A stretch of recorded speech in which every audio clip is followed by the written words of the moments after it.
Alam mo ba na ang lugar ng Troy sa Greek mythology ay matatagpuan sa baybayin ng Aegean Sea? Tayo na't alamin ang kasaysayan ng Troy base sa Greek mythology. Ang Troy ay dating isang matao at masiglang lungsod. Pinapatakbo na may pinakamalakas na seguridad na pader na halos hindi mapapasok ng mga taong tagalabas. Isang pader na sinasabing itinayo mismo ng mga Diyos. Ang sikat na Griegong tula ni Homer na The Iliad ay nagsasabi sa atin na karamihan sa ating nalalaman tungkol sa mitolohiyang Troy ay naglalarawan sa huling taon ng isang dekada ng Trojan War. Matapos maglaban taon-taon ng mga Griego at Trojan, sa huli ay nagpasya ang mga Diyos sa kapalaran ng lungsod na ito at hiniling ni Zeus na sirain ito. Ang pagtatapos na digmaan ay minarkahan ng pagbagsak ng Troy na ang dating maunlad na lungsod ay sinira at sinunog. Pagkatapos ng 10 taong labanan na kilala nating Trojan War, ang Troy ay tuluyang nasakop ng hukbong Griego sa panahon na iyon. Alam mo ba na may isang babae ang dahilan kung bakit nagsimula ang Trojan War? Sino nga ba siya? Pero bago po natin ipagpatuloy ang kwento, ay hinihingi ko po ang inyong like at subscribe para po sa video nating ito. Salamat po.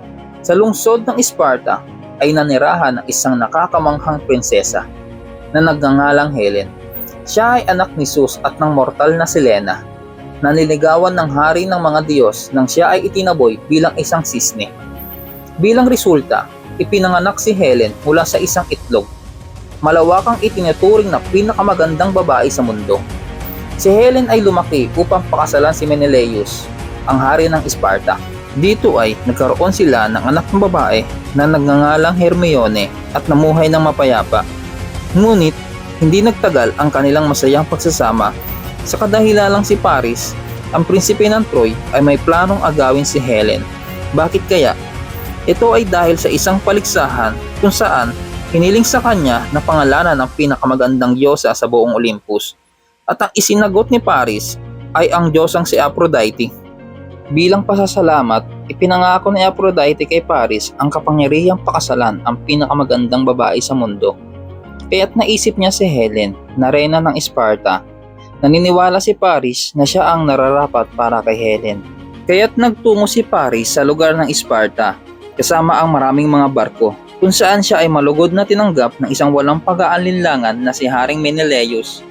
Isang gabi, habang tulog na ang lahat sa Sparta, si Helen na nasa ilalim ng love spell ni Aphrodite ay agad sumama kay Paris pabalik sa Troy. Nang mapagtanto ni Menelaus na hari ng Sparta na nawawala ang kanyang asawa kasabay ng hukbo ni Paris, ay agad na nagdeklara ng digmaan si Menelaus sa Troy at nangakong babawiin ang kanyang reyna. Naglayag ang mga Griego patungo sa Troy kasama ang 1,000 mga barko. Ang digmaan ay mahaba at tila wala ng pag-asa dahil walang panig ang gustong sumuko. Parehong mga Diyos at mortal ang lumaban sa labanan. Ang Diyos na si Apollo ay tumanggi na hayaang matapos ang digmaan dahil nakita niya ito bilang isang libingan at hinayaan ito magpatuloy ng napakatagal. Ang madugong labanan na ito ay nagtagal ng 10 taon. Libo-libong mga sundalo ang namatay sa larangan ng digmaan. Hanggang sa halos 10 taon na ang lumipas ay nagkaroon ng ideya ang bayaning Griego na si Odysseus na iharap sa mga Trojan ng isang higanteng kahoy na kabayo para lamang itago ang mga sundalong Griego sa loob nito upang lumabas at buksan ang tarangkahan ng pader mula sa loob para sakupin ang lungsod sa dilim ng gabi. Nang makuha nila si Helen ay sinunog ng mga Griego ang lungsod hanggang sa lupa. Ang Troy ay tila isinumpa ng matagal bago ito nawasak ng mga Griego. Noong nagsisimula pa lamang ang lugar ng Troy ay ipinadala ng mga Diyos sina Poseidon at Apollo sa lungsod upang itayo ang malaking pader na ito. Nangako ang hari ng Troy na si Laomedon na babayaran sila bilang kapalit ng kanilang trabaho. Ngunit hindi niya tinupad ang pangakong iyon at ito ang naging dahilan kung bakit nagalit ang mga Diyos na humantong kay Poseidon na magpadala ng isang halimaw sa dagat upang salakayin ang Troy at ibabad ang lupa nito sa tubig alat. Nang maglaon, dinala ni Poseidon ang kanyang sama ng loob kay Laomedon sa digmaang Trojan at pumanig sa hukbong Griego. At dahil sa digmaang Trojan ay nagtapos ang lugar ng Troy.